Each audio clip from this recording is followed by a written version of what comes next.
Recording.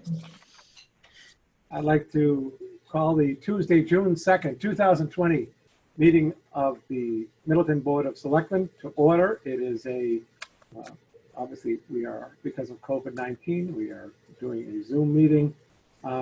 So if you are tuning in, your voice will be heard as well as your picture. And by doing that, you assent to being photographed and or recorded. We have today, the warrant is warrant number 2025. Thank you, Mr. Chairman. On the warrant tonight, fairly slim warrant tonight. On payroll, we have $792,892.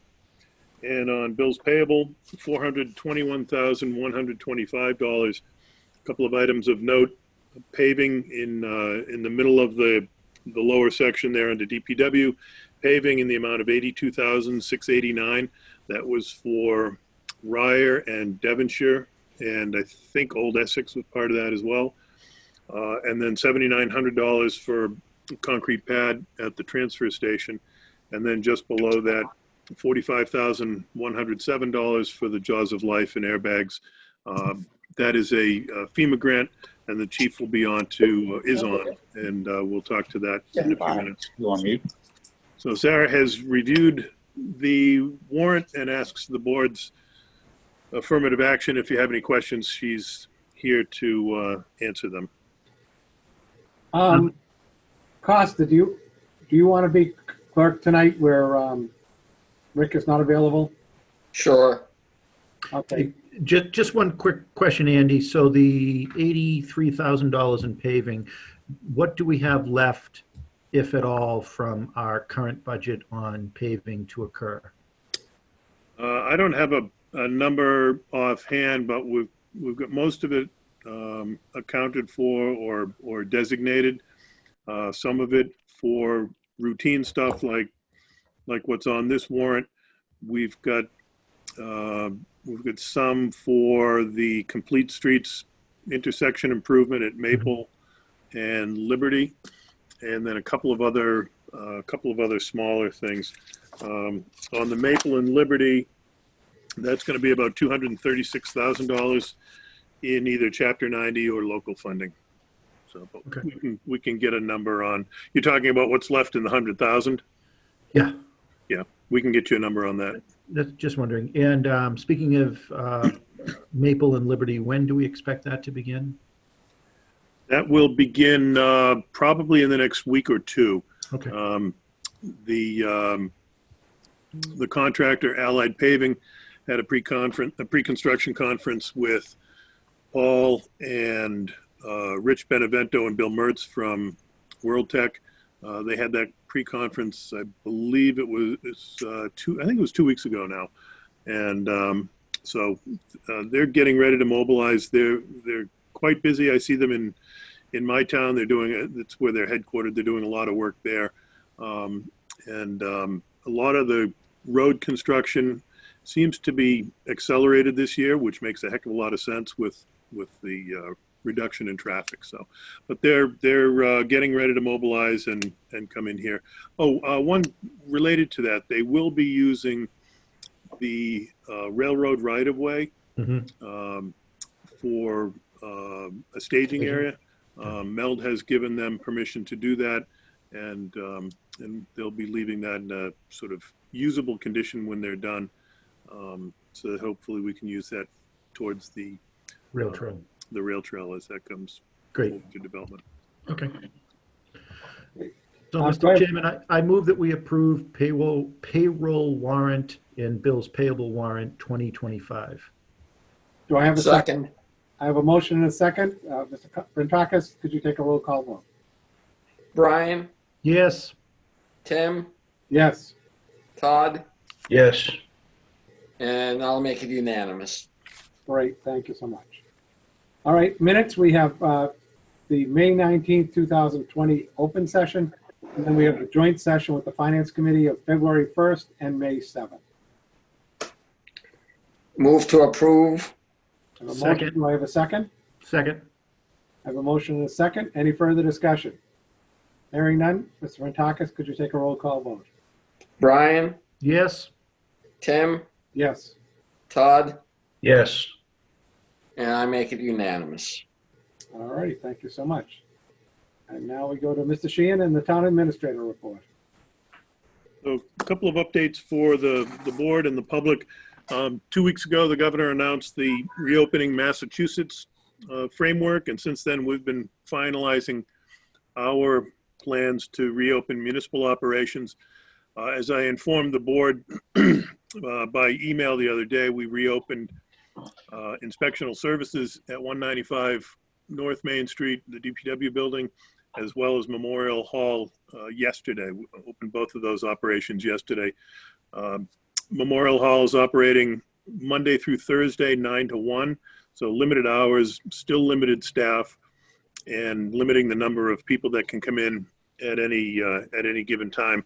We generally have about anywhere between 6 and 8 employees in the building at any one time, which is manageable. We don't really want to go higher than that at this point, and at least until things loosen up a little bit more, and essentially limiting the public to about 3 in the building at one time. I've been manning the door, or I was manning the door yesterday and part of today. It doesn't, at this point, it doesn't need to be manned, and so we'll just allow it to sort of self-police, and if we need to take a more active role, we can do that. So we're continuing to encourage people to transact business through the website, or if they have payments or census forms or absentee ballot, things like that, they can drop those in the Dropbox any time of day, 24 hours a day. So it's a convenient way to do it, and helps us to continue social distancing. So restaurants, there was some information that came out today about restaurants. They'll be allowed to open in phase 2. They'll be allowed to open for outdoor dining at the start. It sounds like at the start of phase 2. There won't be any inside seating to start with, and there'll have to be social distancing and other measures for the outside seating. Importantly, and this was something that was sort of churning for the last couple of weeks as this started to come into view, is how were cities and towns going to be managing that outdoor seating? Because if you have a restaurant that has a liquor license in addition to a common vic license, they need to, under the normal circumstances, appear before the board for a hearing, notice to abutters, legal ad, all of that, and so the state in its ruling today or yesterday relaxed those requirements. So they relaxed the zoning requirements. So normally you would need to get zoning relief in order to expand your number of seats and get into if you're going to take over a portion of your parking area. So that's been relieved, and the ABCC rules, the alcohol rules, have been relieved, so that it no longer requires a hearing before the Board of Selectmen or the local licensing authority in order to expand the footprint within which you're going to serve alcohol. This is only temporary at most, or it goes through the end of the state of emergency or November 1st.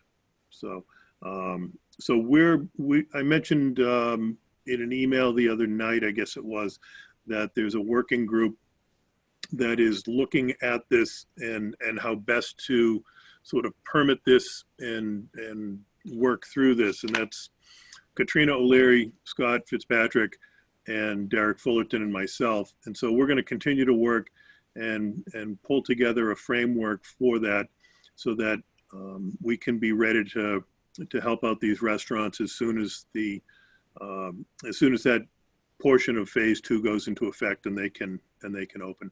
They can get in and start to prepare immediately, and so we don't want to be the bottleneck in their operations. So Yeah, Andy, yes. with that respect, have you heard of what other communities are doing with respect to restaurants? A little bit, yeah. So it kind of runs the gamut. A number of communities, and what I think I'll recommend to the board is an internal staff level review. So inspectional services, health, planning. I don't think conservation would come into play because they would be normally within their impervious areas anyways, or on an existing patio or deck or something like that. But having all of those land use authorities review and sign off, and then have that come to me, and then I can sign off, and that would move things along quickly so that we don't have to log jam things up waiting for a meeting every other week or something like that. So still working on the framework, and that's the one of the models that I've seen. Because it just came into view or into focus in the last 12 hours. I haven't had a chance to talk to colleagues too much yet to see what they're thinking. Yeah, just for the record, I think you might be just a little off, and one of them is that anything involving the liquor license has to go to the licensing authority. So I think the selectmen would have to vote to extend, because in Lawrence, we have a licensing authority. What the ABC said is they don't have to hear it. Normally you'd have to have a hearing before the ABCC. Now they waived that, but it drops onto whatever you have locally. So I think in Middleton, locally would be the selectmen. Okay. So if they wanted to just have food, selectmen wouldn't have to be involved, but if they want to have alcohol, we would have to vote to extend their permit out to there. Okay. Because that's what we just went today. We had in Lawrence about 25 restaurants applying for it. So. Oh, okay. All right. And Yeah. Andy, so I'd ask, as you're thinking about the process, I mean, I know we talked about this at length at our last meeting with a request that came before us. And my concern then was the request was coming before we knew what the process was going to be. Now we have some clarity in process. I know I read the governor's opening on, what the rules will be for outdoor seating in terms of spacing and the rest. So I'd ask if those that are coming in for that approval, that they come in with an actual plan and not, not a piece of paper with a yellow highlighter on it saying, give me 30 seats out here. Right. Secondly, I'd ask, and I'm thinking about some of the locations that I think will logically ask for this. In the way that many of these parking lots are designed, I just want to make sure that that there's a safety requirement there, that both those that are, if the seating is now in the parking lot, that there is safety to keep vehicles and people separated. And then secondly, that for many of the locations and restaurants, we have a parking problem, as there is already. This would exacerbate it to a certain extent, just so while this does not require a public hearing per se, which we usually take the neighbors into consideration as well. So just try to keep that into the thought process. But Not just opposed so you to know, Brian, it doesn't exacerbate parking because they can't be inside the restaurant. No, I understand that, but that would be the case. You're taking away 20 spaces from Yeah, but that would be the case if the restaurant was the only location there. I mean, I will give you an example of, down at Middleton Shops, there's more than just a restaurant there. There's other facilities that may start opening up at some point. And if the outdoor seating is going to continue, not just, if I'm correct, Andy, what you're saying is the outdoor seating would continue until we reach phase 4, which is the new normal. So actually, there's a date. It's November 30th, but in Lawrence we adopted November 1st.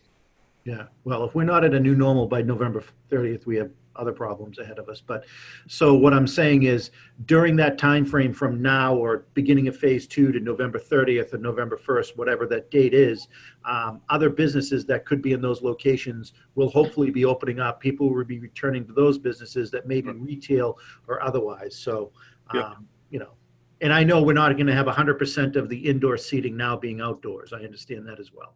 Right. Yeah, and at some point, if things move more quickly than expected, and they're able to return to 100% indoor capacity, then the outdoor seating would go away, and would need to make sure that we have it conditioned as such. But that would be the intent of the order. So. And lastly, just so I'm clear, I mean, I saw some email communication over mini golf and so forth activities. So all of this is going to actually have to be policed by Derek. So if there is a complaint, it's Derek, correct? Correct. Yeah. Are there others that will be, for lack of a better term, deputized? Because I'm concerned that, and it's not just food establishments, it's retail establishments. I can just see it. If it's anything like I see in social media right now, people are going to be complaining, pointing fingers, calling authorities. Do we have a thought around that? And not that I want to be the the policers of this, but the reality is we are. Right. So we don't have specific people identified that or already deputized, but there are people that we could tap if we run into that, if we need that. Okay, thanks. Sarah let me know that to your earlier question, Brian, there's $22,290 left in the so-called local Chapter 90 supplemental amount. Okay, thank you. So, speaking of the budget, Sarah has been working on has started working on a 1/12 budget for us as a fallback in case we are unable to have a town meeting on June 24th. We will be in front of you at the next meeting on the 16th with a 1/12 budget of some form, just in case we can't have the town meeting on the 24th. My expectation is we will hold on to that until the 24th, until we know that we have a town meeting or not. I don't really want to send it into the Department of Local Services and have them spend time on it and then report back to us that it looks good, and we say, oh yeah, we didn't need it anyways because we had town meeting. So Andy, if I may interrupt, please. It has been the recommendation of the Department of Revenue, our rep, to send it in, get it approved. Okay. And then if we don't need it, it's null and void and town meeting takes over as the precedence. Mm-hmm. But they're afraid that if you wait too long, they will be backlogged and you will not be able to get it approved before July 1st. Okay. And therefore you cannot spend any money, have anybody working or anything in that manner. So once it is approved by the Board of Selectmen, it needs to be certified by the town clerk and then submitted to the Department of Revenue. Okay. Thank you, Sarah. You're welcome. One other thing regarding fiscal 21 budget. I was on a call today. Senator Tarr coordinated a call for North Shore school and town management folks with Chairman Rodriguez from the Senate Ways and Means Committee, and a little bit of different news than he had given us before. He most of the presentation was along the lines of what we heard before in terms of local aid. He reiterated the 20% cut to UGA, the unrestricted general aid, but on Chapter 70, he suggested level funding, so which is different from what we had heard previously. So, so that's helpful in a general sense for us. Yeah, that's greatly helpful. I think the thing that, I've been hearing just from my wife and putting together the education budget, the school budget in Marblehead is DESE has come out with a slew of requirements that schools are going to have to fund in the fall for reopening, from PPE to distancing and others that most of the schools are grappling with how to pay. There will be some dollars coming both from the feds and from the state on that. But the growing reality is a lot of that is going to have to be funded within the existing budget structure that is going to be passed. And I don't know what we're hearing from, and if Costa has any insight in that at Masco, but what we're also hearing from Scott and his team over at Tri-Town Union. Well, there is CARES Act money that is available for fiscal 20 costs as well as projected or anticipated fiscal 21 costs. For Middleton, it's up to a little bit over $800,000. So putting together the first piece of that this week for fiscal 20.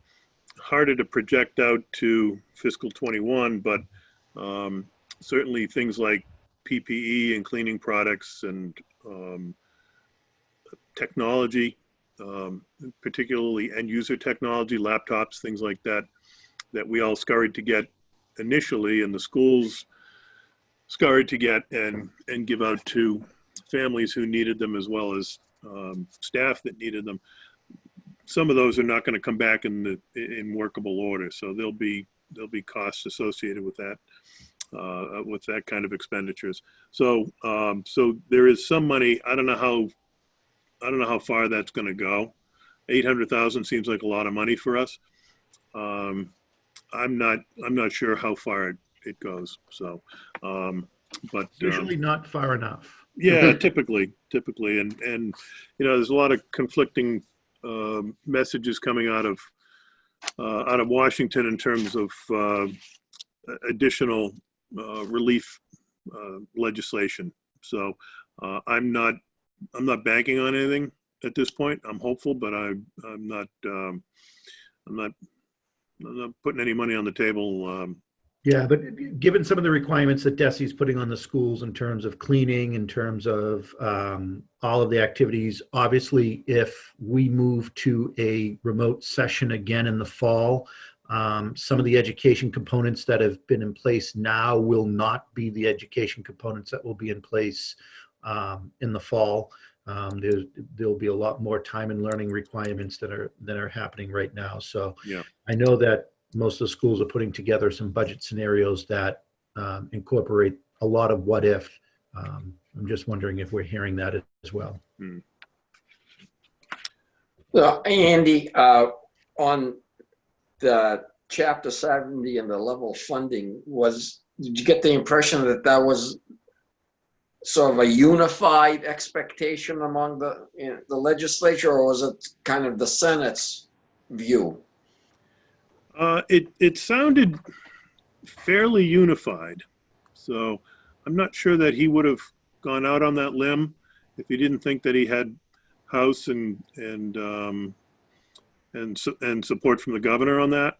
So he could have been, posturing or staking out a position, but it's kind of a risky position to stake out in this environment. So.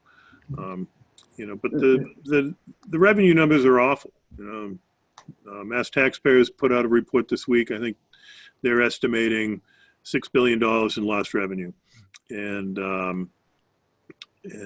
pretty much everybody's in that ballpark. They're gonna hit, the state's gonna hit stabilization quite hard, and they had done a good job of building that back up since the Great Recession, but it takes a lot longer to build it up than it does to deplete it.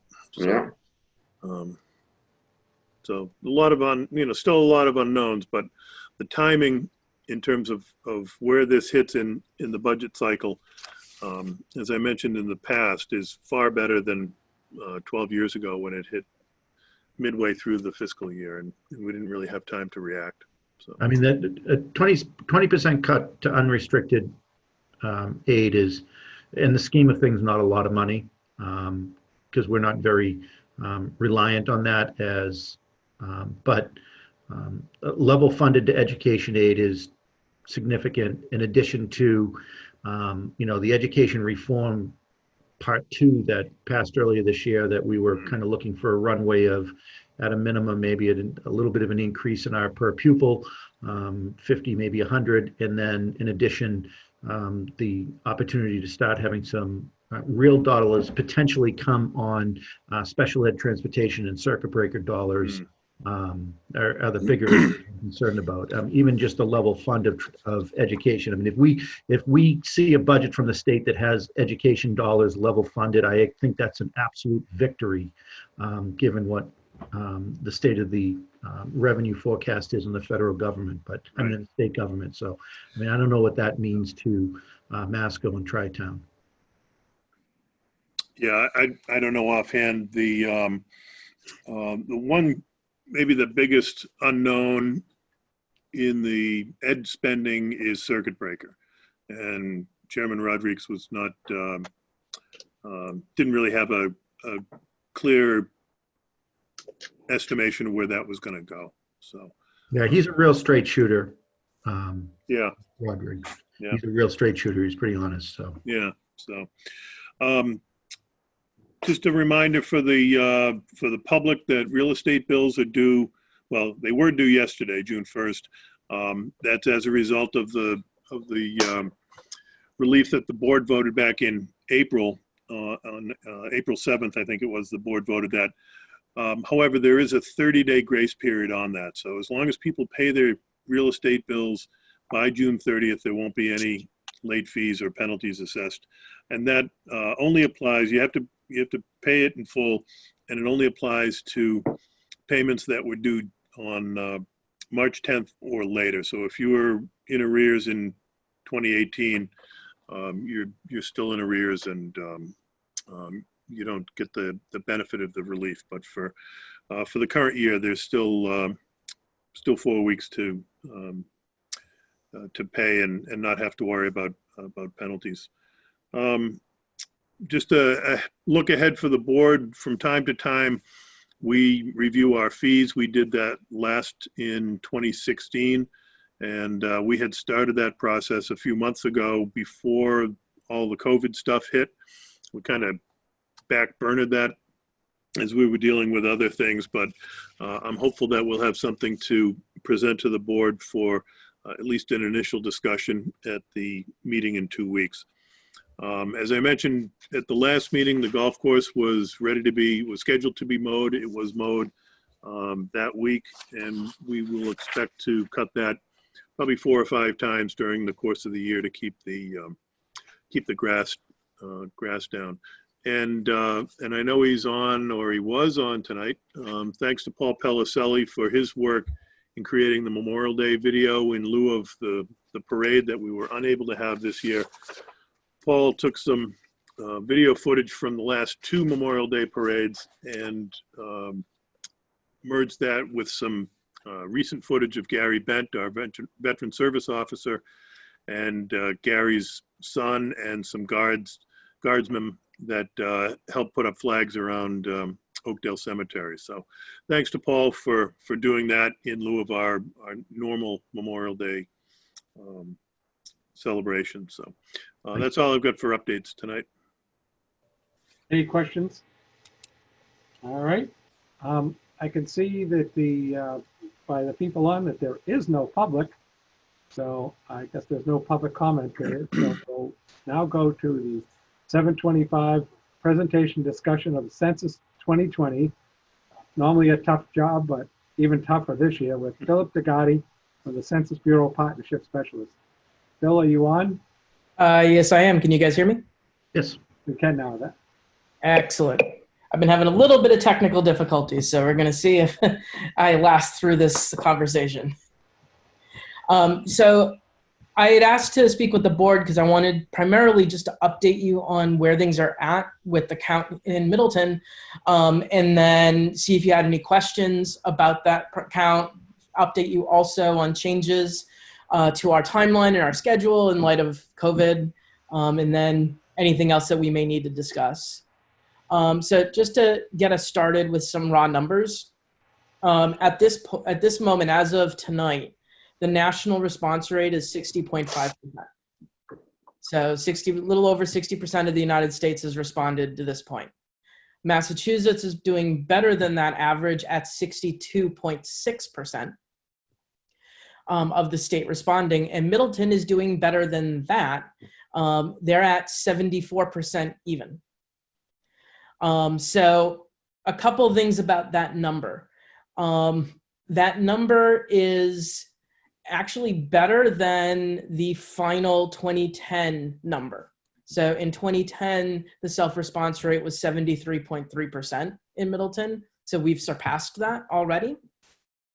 And 74% is really a healthy place for the town to be right now. In terms of some of the towns around you, so kind of matching you to other communities, Middleton is ahead of Danvers, and it's on par with a lot of the towns around it. So it's on par with Wakefield, which is at 75.8, Andover, which is at 75.2, North Andover, which is at 75.6. Some of the smaller towns around Middleton are outperforming it. So Topsfield's over 80% now, Georgetown's over 80%. Linfield, which is actually a bit smaller than you guys, is at 78%. North Reading 79, Reading 81. So by no means is Middleton being outpaced by other towns in the area. If we were to compare it to some of the cities in the area, then, I mean, you're blowing them out of the water. So y'all should be pretty happy with the performance of the town so far, and you should be pretty pleased with the organizations that we've been partnering with. In Middleton, the Census Bureau has 10 partners.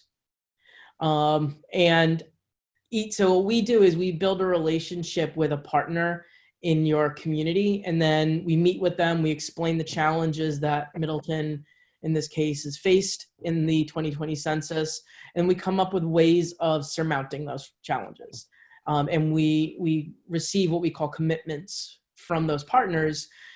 Commitments are an individual offer to do something, whether it be send a message out to a mailing list, whether it be use social media to promote the census, or place something on their website, or hand out flyers. So we've got, out of the 10 partners, we've gotten over 50 individual commitments to support the census in your town, which is a really good number for a town this size. And in terms of who our partners are, 3 of our most valuable partners in the town are the town clerk's office, the Council on Aging, and the Flint Memorial Library. So, you know, those 3 partners, you know, represent a lot of our commitments and a lot of the effort to date to promote the census. I also want to give credit to State Rep Speliotis and Senator Tarr. They're both partners with the census, and they've both been doing a lot to support the town and, well, their whole district, technically, but, you know, your town as well. So that is kind of where we're at. Of your 74% response, 65% of that has come in via the online portal. The remaining amount of it has come in either by individuals in the town calling the number to respond, or by sending in by paper, now that we have started receiving paper responses as well. I do also want to update you briefly on the Middleton jail. So the jail does count towards the town of Middleton's entire population. The jail is counted by a special group quarters enumeration. So the prisoners do not self-enumerate, it's enumerated in a different way. This percentage does not reflect the jail. And that is because a lot of the group quarters counting process has been suspended due to the current pandemic. And we've only recently begun getting back to all of the group quarters count. So I can't tell you for certain where the jail is in that process, but I can tell you that the town does not need to worry about the jail in that process, that we are working with it and that it'll be taken care of as part of our normal procedures. However, that may not be at the time we originally planned. And then lastly, in terms of time, I just wanted to update you on where we're at with this. So back in March, the Census Bureau had suspended all in-field operations and went to an entirely virtual effort to encourage residents of the country to respond. The current timeline is that we've already begun to reopen minor amounts of field operations, in the country. This includes Massachusetts. Update Leave and Update Enumerate, which are two of our operations, are now active. Neither of those operations have any groundwork in Middleton. So we actually have not restarted any field in your town yet. We are tentatively scheduled to restart field in your town on the 13th. And then, so at that point, we will be cautiously going out into the field to help promote the census again. And then in terms of the door-to-door count, so the non-response follow-up, the non-response follow-up was supposed to have begun last month. It is not scheduled to begin until the second week of August. And this is the most important change that you should be aware of. Originally, your residents had until July 31st to respond to the census on their own. That date has been extended to October 31st. So we will do non-response follow-up in the field. So we'll knock on doors in Middleton at some point between the second week of August and the very end of October. And for that entire window, members of your community will be able to self-respond as well. Now that timeline is pending congressional approval. So we are still waiting to receive that. Our original deadline to deliver the count to the President of the United States was December 31st. That's been pushed, assuming Congress says yes, to April 1st of 2021. And that also means that the date that your town would receive the count for redistricting purposes is not going to be the by that April 1st period. It's going to be roughly a month later. So that was all the information that I wanted to impart. So is there any questions that I can answer? Phil, I have one question Sure. regarding the jail. Yes. I'm assuming it's a snapshot. I'm a little concerned that the jail now with COVID, it has less people than it would normally and it would be undercounted. So you don't need to be concerned about that. So our snapshot is as of April 1st, 2020. So the jail will be expected to respond to us what the population was on April 1st. So any changes to that population may reflect the current numbers in the town, but it will not affect the count that the Census Bureau gets. Okay, thank you. Yeah. Any other questions?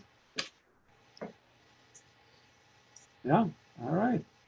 Well, Phil, thank you for your work. I mean, this is, talk about the wrong time for a pandemic to happen, but we really do thank you for it.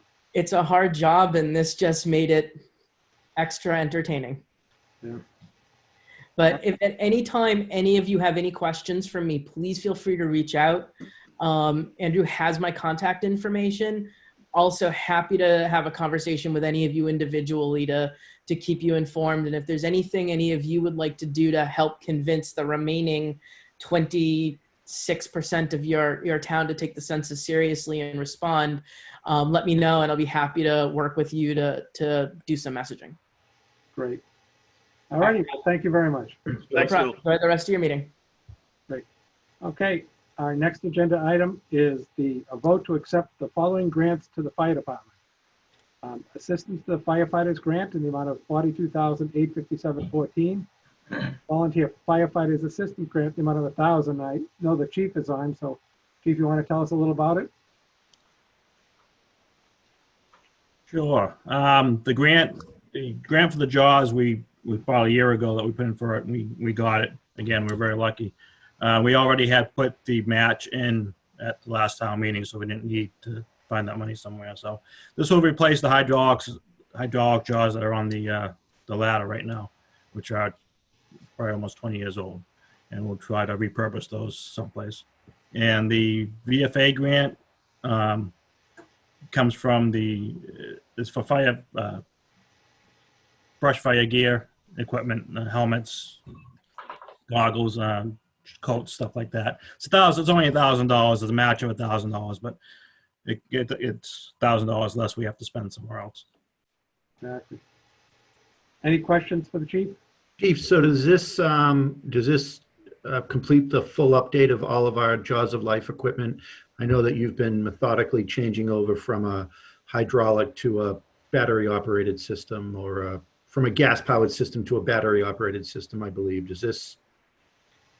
No, we still have some hydraulic operated ones. You know, the other pumps and the squads still have those, but I think with the new pump, we'll probably get another set of electronic ones, and that will pretty much replace. They're so much more efficient, quiet, and that's better to have. So.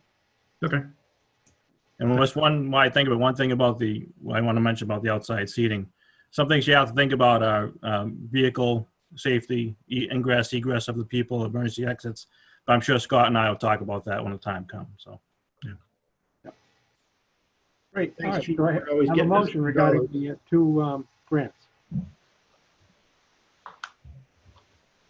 So move to accept the grant from the AFG grant and the VFA grant in the amount stated in the agenda. All right. I have a motion. Do I have a second? Second. A motion and a second. Mr. Prentakis, could you take the vote? Brian, Yes. Tim, Yes. Todd, Yes. and I'll make it unanimous. Great. All right. Well, Chief, thank you so much for applying for those and getting that money, that saving the taxpayer. That's really great of you. thank you. We actually put a. I told Andy the other day, we put a group grant in about 13 communities around us for policies and procedures that we had put into budget last year. It'll help, I think, pay for a couple of years of it, but we just put it in, so we won't see that probably till early next year sometime. Great. All righty. Thanks, Chief. Thanks, Chief. Thank you. So our next agenda item is the review of the discussion of the very highly populated June 24th annual town meeting. So before we get into, well, I guess there's not a heck of a lot, I guess, to talk about. We talked last meeting about the petition to the court to ask for an injunction allowing for a reduced quorum. That is scheduled to be filed tomorrow by Brian Winter from Mead, Talaman and Costa, our town council firm. The legislation that would grant the quorum relief to all cities and towns is kind of languishing on Beacon Hill. What I heard today on the call that I mentioned earlier with Senator Tarr and Senator Rodericks was that I think the Senate is in session tomorrow, but not the House, and then the House is in Thursday, but not the Senate. The two bills are not consistent at this point. They are quite similar, but there are still some pieces that the two houses are not in concert on or in agreement on. So I don't know if it's eventually going to get approved, but we're really up against the deadline now. So we're going forward tomorrow with the filing, and if something happens between when we file and when the judge rules, which probably will be, well, it could be as early as this week, maybe as late as early next week, but if in the interim the legislation gets passed, then maybe the judge will just defer to that. So either way, we're moving forward with an effort to get the quorum reduced, and similar to what we talked about 2 weeks ago. Once we know what we're going forward with, or under what framework we're going to town meeting with, either we're going forward with a reduced quorum, or we don't have that available and we're going forward with a quorum of 100. That, I think, will dictate the nature of the warrant. We have 17 articles. We've asked in the petition to the court for authorization to go forward with 11 of those articles, and And that would be the case whether we go forward under a court order or under relief through the legislation. So what I would ask the board is to vote tonight to sign two different warrants. One that would be the full 17 articles that are on the one pager that I included in the packet. And then another one that would have articles 1 through 12 less Article 11. 11 is, Costa raised this one last week, our last meeting. That Article 11 is the school bus contract authorizing a contract in excess of 3 years. That contract is out on the street and it's for a 3 year. So the schools do not need Article 11 at this point. We'll put it on at some future point so that they have it available to them when they go out again. If we're going forward with a reduced quorum, we would go forward with Articles 1 through 10 and 12. Otherwise, Yeah. we would go forward with all 17. Andy, on that Article 11, is that authorization need to be provided before going out to bid for on any 5-year contract? Or is it just an authorization that's once that survives, different bidding rounds? Ideally, Costa, if you would want to have the article in place prior to the execution of the contract, but it could be after the bid package has gone out. All right, well, because the bid package that went out was for a 3-year contract. Right. So for the next 3 years, they're good. Boxford has an article that was voted in 2006 or 7, I think, that gives them a blanket authorization to go out for 5 years for transportation contracts. The school department would like something similar from Topsfield and Middleton. So I would, and I don't see harm in doing that. So at some point in the future, we would bring that back and put that before the voters. Okay. Will they'll obviously have at least a response and a anticipated contract year 1 cost for this budget cycle, correct? They have something factored in. I don't know what the deadline is for responses, but they do have a budgeted amount in the budget that's before the towns. Okay, thank you. All right, so do I have a motion to close and sign the annual town meeting warrant, both in its full state and in its reduction for town meeting if we have a reduced quorum? Can I just ask a question? Sure. Just to clarify, so is the clarification that if we do not proceed with a reduced quorum and we are proceeding with 100 people, we are going forward with 16 articles? 17. 17. 17, okay, I thought we were deleting 11. And if we are going forward with a reduced quorum, we are going forward with 1 through 10 and Article 12. Correct. Correct. So if we go forward with more people, we're going forward with more articles. Correct. Well, and if I could clarify, the warrant would be the full, well, of course, this is already a stripped down warrant because we took a number of articles off. I think originally we were at 21 or 22. So we did take a few off already. The warrant would be the sort of the full amount of be the full warrant.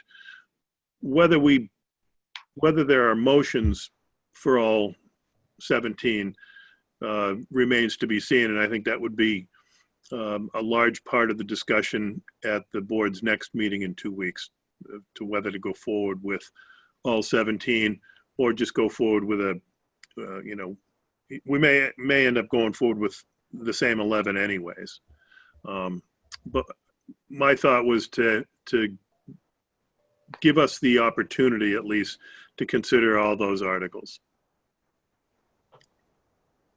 And I'll throw in there, if we have to go forward with 100, I think it's a moot point because I don't think we're going to get 100 people. So hence the earlier conversation that Sarah is working on a 1/12 budget in case we do not have a town meeting and an approved budget by June 30th. No, I agree. My concern, though, is if we do get 100 people, it's more incumbent upon us to expedite the meeting and keep it as short as possible. So to me, in my mind, if we have more people, we want to have less articles on the agenda to get people in and out of there more quickly, because you want to limit the exposure for a shorter period of time. Right. So the only thing To anybody there. Sorry, what was I that? agree with you, Barbara. I missed the last thing you said, Barb. I said, to me, if we have more people there, we want to do everything we can to limit the exposure for a shorter period of time. And in order to do that, we do that by limiting the number of articles. Right. That can work, but the other thing, you know, I say you play it by ear because we could be through the first 11 articles in about 7 minutes. You don't know that for sure, Tim. No, we don't. That's why I'm saying we play it by And ear. you know what? There's things on here that we should be doing in a meeting that we're not looking to rush through. Right. We're doing charter changes and bylaw changes and zoning changes, and it just doesn't look good. It looks like we're trying to push it through when we know people aren't going to come. I highly disagree with that concept. Well, We've been working on some of these items for in excess of a year. And I think the reality is, even if we took some of these and moved them to a special town meeting in the fall, the likelihood that we are dealing with the same COVID issue that we're dealing with now. we can wait to another annual. Yeah, I mean, we may be in the same case again next year. I mean, We may, but sitting at right this- now is not the time. We're going to be sitting at this until we're at a vaccine. So I think, Andy, including all of these as an option, I also believe that if we end up that the courts don't allow us to have a smaller quorum and we're at 100 quorum, we may be spending more time figuring out how we actually hold a town meeting, and we'll be dealing with a 1/12 budget. The other thing I'd state is if we are going to do a special town meeting in the fall, I'd highly recommend we try to do it as early in the fall as possible before, you know, if you look at all of the projections of when there may be a surge again, it's likely going to happen October, November timeframe, which is usually when we're looking at for a special. So if that is the case, that we may do, especially if we are sitting in a position financially that we've approved a budget and then the state has finally approved their budget. And let's say instead of level funded local aid for schools, we're now looking at a 15% cut in local aid. We'd need to get ourselves back to town meeting pretty quickly. So. Yeah. So that actually raises a good point. So, you know, there's a, you know, if we could do a better job of picking our pandemic years, that would really be helpful. You know, this has all happened really in the worst time period that it could happen. You know, it's a presidential year. We've got the normal spring activities. We had a presidential primary. We've got a state primary at the beginning of September. We've got the presidential election November 3rd. If we don't have an approved budget by June 30th and we have to go with the 1/12, we will want to have a town meeting probably in September in order to get a full budget for the balance of the year approved. That is earlier than we would normally want to have a fall town meeting. We may or may not have free cash certified at that point. We'll certainly try to, but there's a lot of things colliding at this point that that call that into question. So while I agree, Brian, that it would be preferable to do an earlier town meeting, one of my fears is that we end up having to do a September meeting, but we don't have all the information that we need in order to do everything that we would normally do in the fall.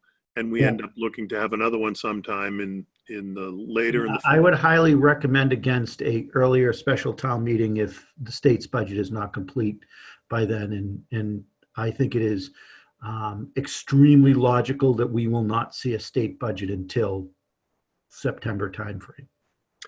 Yeah, and that sort of came out of that call today that I was on. They didn't say September, but you add debate time to the timeline that they're talking about for when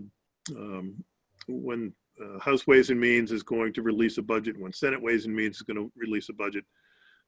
You plug those new dates into what the normal timeline is. September is conceivable. I'd hope that it's earlier, but I don't know that they'll have all the information they need by then. You're not going to see the governor's budget until there's a revenue consensus, and they're not going to get a revenue consensus, quite honestly, until we've seen state taxes being filed in July, and they see how much of that is recovered to understand what they have in the coffers. So you're not going to see a governor's budget until probably at the earliest late July or sometime in August, and it's usually a 3-month process from when the governor releases until final activity happens. One other thing that I would, in response to Barbara's comment about the articles on the warrant, if it turns out that we don't get the relief either through the legislation or the court action, we may want to just have a conversation next week about whether we even want to go forward with a town meeting at all this year. Yeah, I think if we don't get if we do not get the court ability to reduce our quorum, I honestly believe we should just rotate into a 1/12 in a scenario that at least gives us some time to see what our next step is. Yeah, and I will say, we're signing 2 warrants. We're not posting them immediately. We're gonna.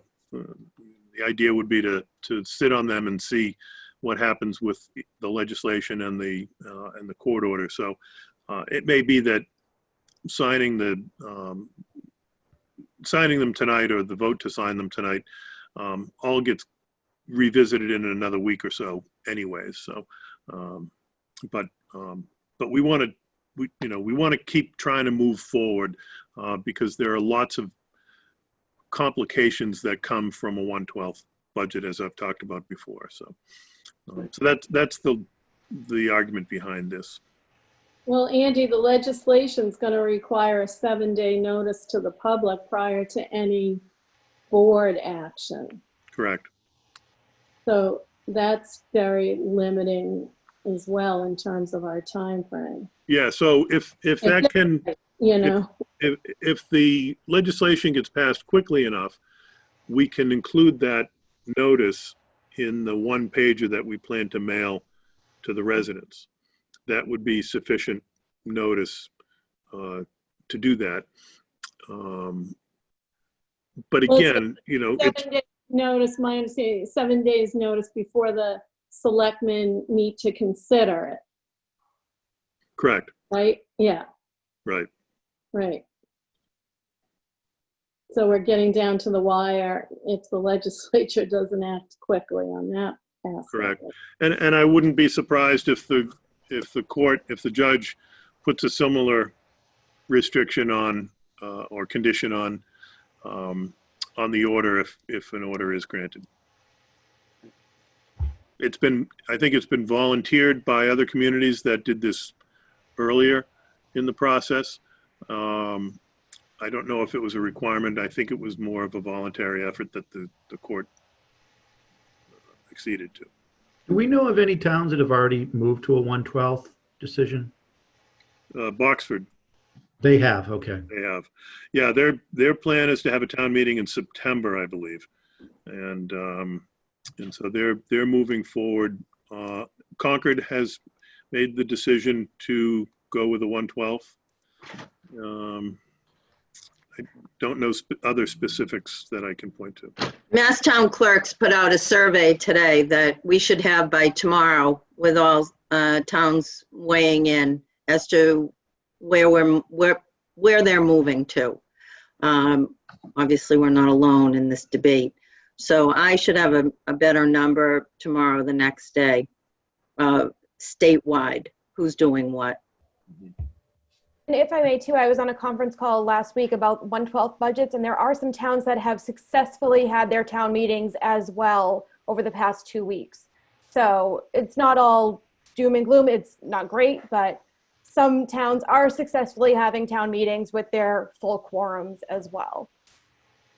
How big a number of quorums? I haven't seen clerks weighing in with that kind of information, so I'm curious. I forget which town it was, but I have the presentation, the minutes from that, so I can double check for you, Eileen. For representative tomorrow. town meetings. Yeah, we're talking about open. It was an open town meeting. They had it outside at one of their. Yeah, more and more are moving I think to. Yeah. was that Southwick? I think a couple I of. think it might have been Southwick. Yeah, Southwick was the first one to do that. Okay, Most of them are in late June. all right. So could I have a motion regarding both the annual town meeting warrants? I'll move to close and sign 2 annual town meeting warrants, one with 11 articles and one with 17. Second. I have a second. All right, any further discussion? All right, Ms. Prentakis, could you take a vote? Brian, Yes. Tim, Yes? Todd, Yes. I'll make it unanimous. Great. All righty, we'll move on to our next agenda item. Andy, can I just ask you, since now that shifts to me, what, if there has to be any continuances or anything, what's the contingency on those? Can you just make it clear? On the contingency for, Well, they've signed 2 warrants. Do you want to make it clear? They're an either or, correct? yes, would only post one. Okay, so should the motion be clear as to which one? We're not choosing, we can't choose at this point. Yeah, We can't choose till we go to court. yeah, that decision will be there. Or should it be where the motion is more specific in the alternative that the court does not reduce the quorum, then? I believe that was the intent. I mean, I won't speak for the individual that made the motion, but I thought the intent that we were going is if the court reduces the quorum, we must go with the slimmed down number because we're required to. If the court doesn't and the board decides to go forward with a full quorum town meeting on that date, we would entertain the full warrant as proposed. And obviously, we do have the ability going into town meeting, regardless of what the quorum number is, to decide not to take up certain items. So as the moderator, I'm a little unclear as to what your drop dead date is. If the court does not issue a decision by what date? Well, we have to post 7 days in advance. So we have to post by the 17th. I wouldn't let it get to that point. And maybe the best course of action is to schedule a meeting for next week on the, in case the court doesn't rule. I mean, from what I understand in the Marblehead case, the court ruled rather quickly, actually extremely quickly. 2 days, I think. And Because right now you've signed 2 warrants, but you haven't done one in the alternative by a certain date. You haven't said, if the court does not issue an order to reduce the quorum by X date, then we're authorizing the town administrator to issue warrant B in the alternative with all the articles by Y date. So, I mean, I guess if I look at this, Andy, the way I look at it is we're basically approving the full warrant. If we get a reduction in the quorum, we must go with a scaled down warrant. Either way, our warrant is closed, so it's either going to be scaled down and there'll be items that we just can't take up, whether we wanted to or not, because of a scaled down quorum requirement and what the law allows there. So, and I guess we can't give a date now because we don't know when the court's going to rule. The only date we have is when that warrant that has been closed is now posted and is live. We could go to a town meeting with all items, but there are certain items, if we're at 35 members for a quorum, we just can't take up. So there would be no action on those, correct? Mm-hmm. Correct. And I understand what you're saying, Barbara. I mean, I think at a minimum, we probably should have a meeting next week so we can start at least jawboning on what this 1/12 process is going to look like, and be clear about what that means. Secondly, probably by then you're going to start getting some clarity from Tri-Town Union and Masco as it relates to any changes that they're potentially making as it relates to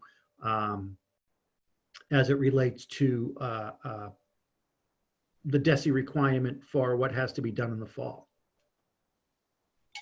And just one more question as it relates to a 1/12. When we operate under a 1/12, that basically means that we're operating at 1/12 of what the previous fiscal year's budget is. Minimum. No, well, I thought that was Minimum of 1/12. We can still pay all of our assessments. So July will be front loaded. No, but I understand. So we would be basing the 1/12 on Masco's budget based on the previous fiscal year or what the Masco School Committee has approved?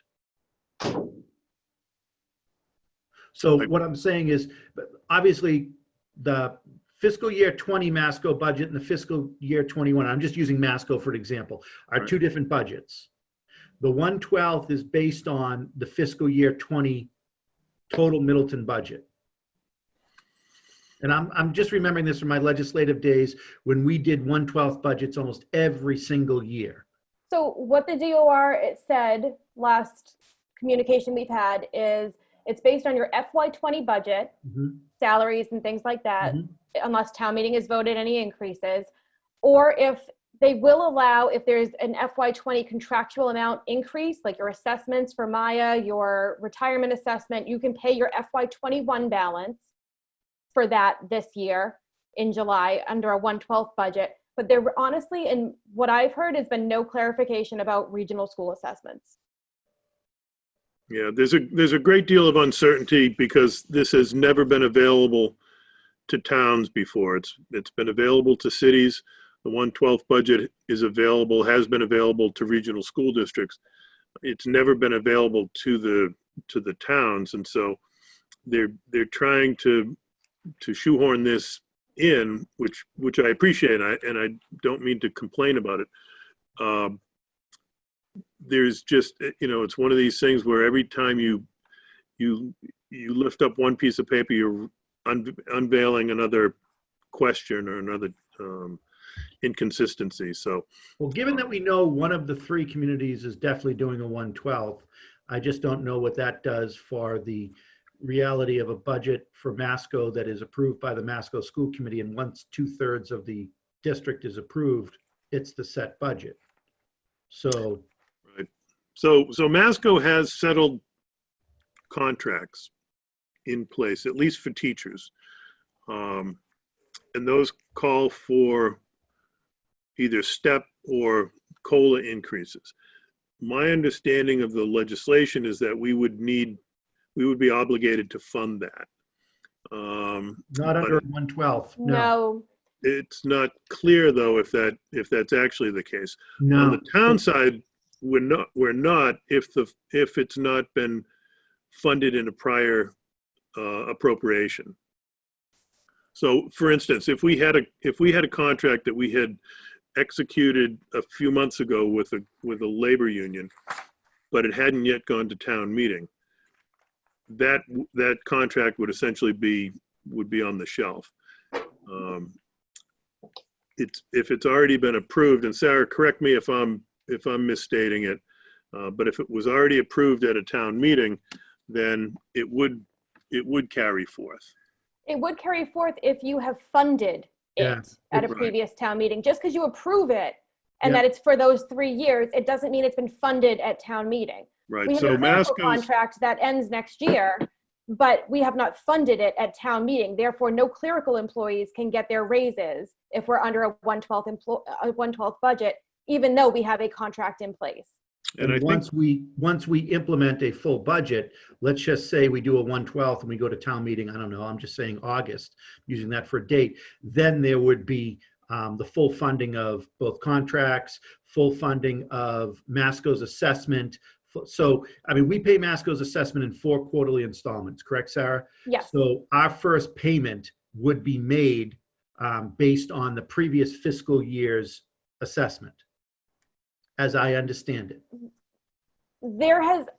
I've heard it both ways. I've heard FY21 and I've heard FY20. There's been no clarifications from the DOR. There are some people that submitted their budget to the DOR under the FY21 and they haven't heard back yet.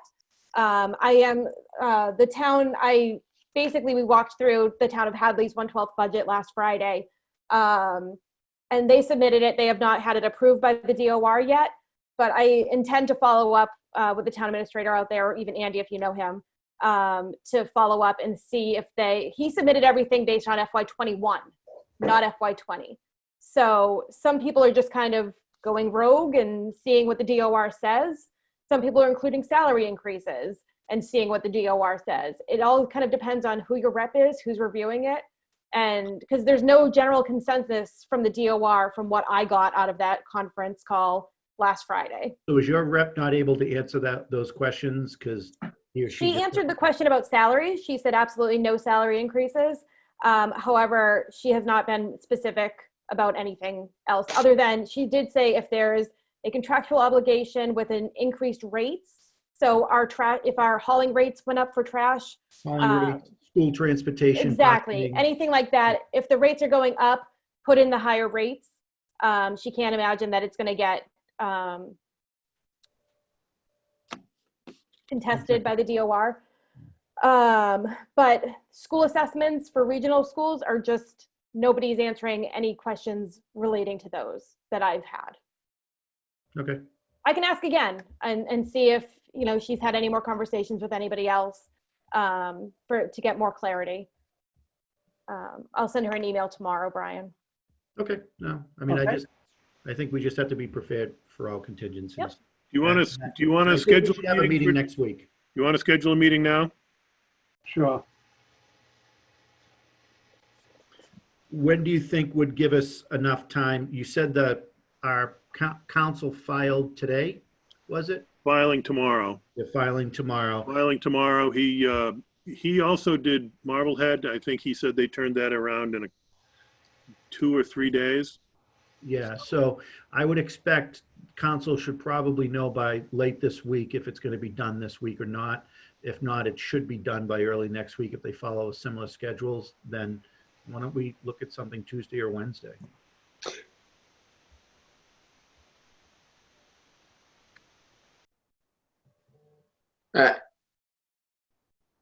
Wednesday, it would have to be earlier because I have a Masco meeting at 7. I like early. Yeah, I can make it early. 5 o'clock? But then I have another meeting at 4 o'clock. And I'm not sure it'll be over by 5. 5:30? Possible. More likely than 5. You want to just do 6 then?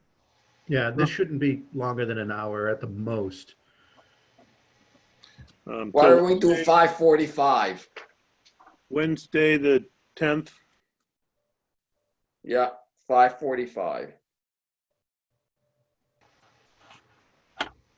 And then hopefully by then, Barbara, we'll have some clarity of the issue on reduced quorum, and then it'll be a moot case of which warrant we would go to a town meeting, whether it's held or not. And then we'll continue to work the dual track scenario if we still want to keep a 1/12 in our back pocket, which, what I'm hearing, Andy and Sarah, that we're still going to potentially file for one. And if we end up having a town meeting, that's been done and approved, and the vote of town meeting would supersede that. Correct.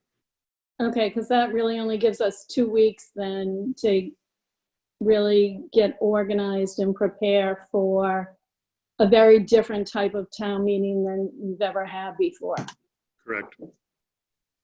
It's a very different environment that we're working in, so. And there's a lot of work we're going to have to do to ensure the health and safety of our residents. Correct. But, I mean, you know, some of that's already underway, so, and it's going to continue. It's going to take place whether we have 100 people or 30 people. All righty. We will move on to our next agenda item, which is an update on the transfer station. So we talked about the transfer station operation a few months ago. I think we talked about it in February with Paul Goodwin at the budget hearing. I think we had talked about it prior to that as well. And the issue, so COVID, you know, COVID touches everything, and it's obviously had an impact on the way that we operate the transfer station. We've had to shut down the swap shop. The number of vehicles being allowed in at any one time has been restricted, and now as we sort of look ahead to the next year, the next sticker year, we're starting to look at that and how that plays out within the COVID environment. Last year, we had about 1,600 people come through Memorial Hall to buy transfer station stickers. And I think that was just the first so-called first sticker for the first vehicle in a household. And then there are other people that come through for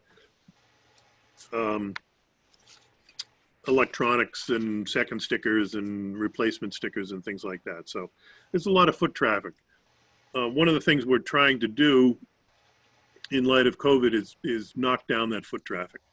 And so we had a conversation the other day about how best to do that. And we looked at a number of different options for selling the transfer station stickers. We talked about kiosks. We talked about sales on site. There are things sort of like an Easy Pass reader that some communities, mostly beach communities, have used, but there's a capital outlay to those things that is not money that we have laying around. And so talked about a number of different ways to do it. The consensus that we arrived at was using CitizenServe, which is our permitting software, as the mechanism for which we'll sell all of the transfer station stickers.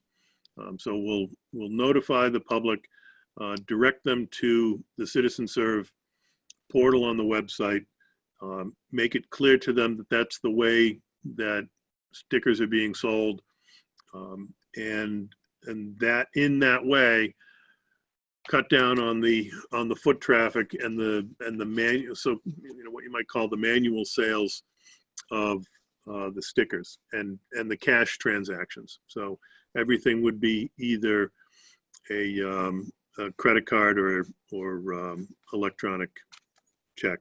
So so we're working through the details of that, and we'll clarify that further. But before we go too far, we just wanted to be sure that that there wasn't any part of our thought process that was going to raise red flags with the board, or that was going to be of concern. And Tanya and Sarah were both part of that.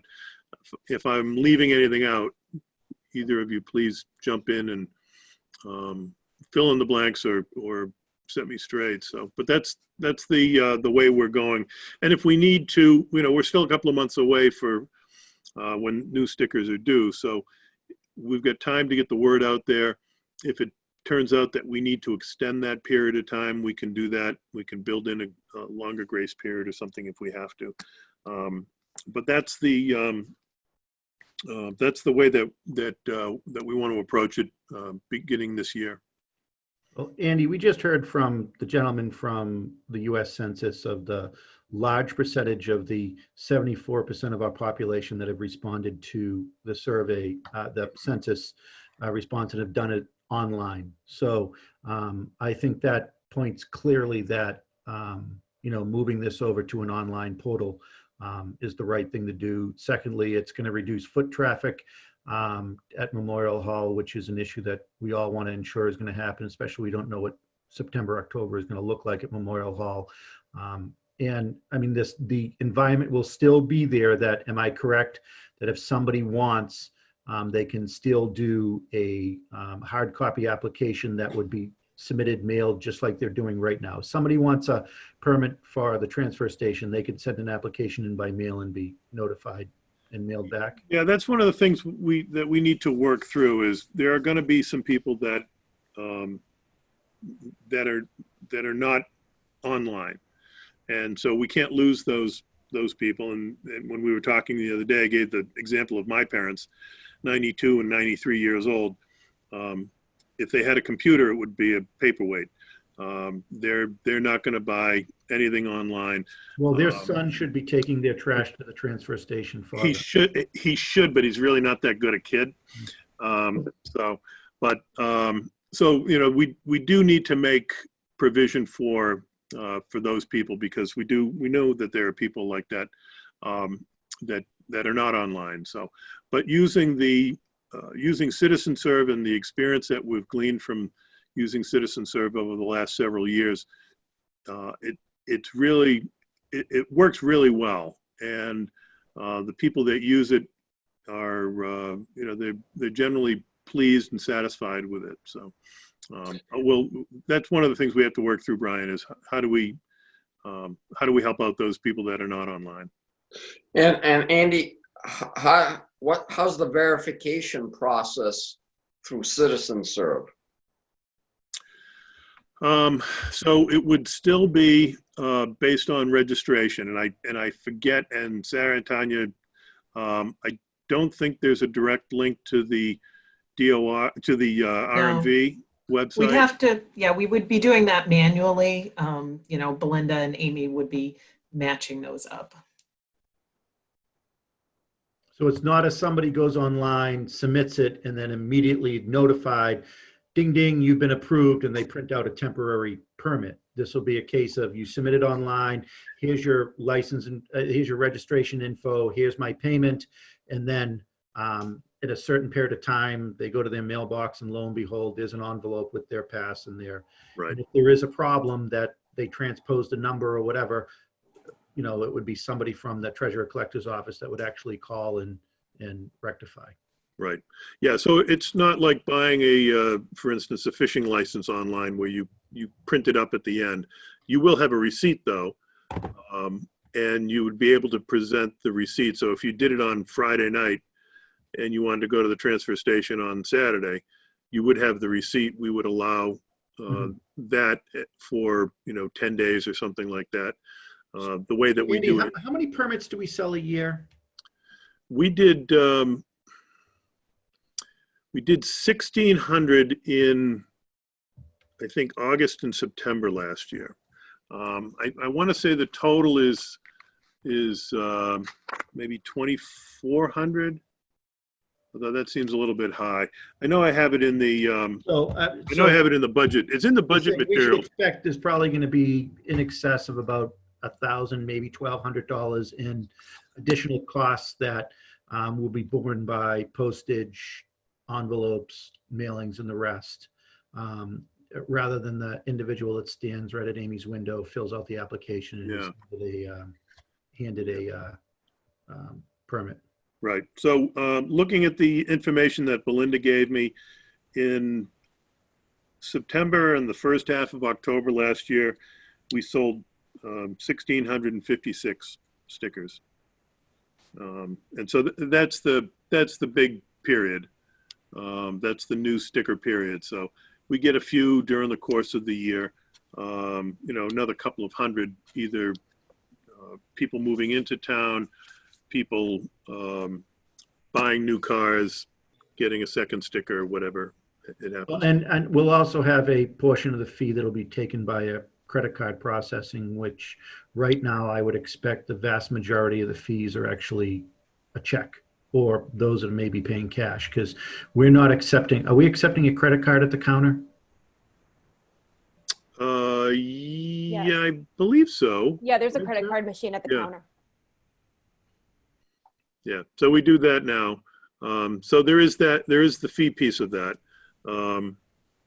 But in terms of the reduced foot traffic, we think it's a valid trade-off. No, I don't disagree. We've got a growing deficit in our transfer station budget due to the obvious recycling concerns and so forth. It's just going to push down the amount of revenue that's got to come in. Yeah, so I mentioned at the beginning under my reports that we'll be coming in probably at the next meeting to talk about fees. And we're not proposing to change the primary sticker fee for the transfer station.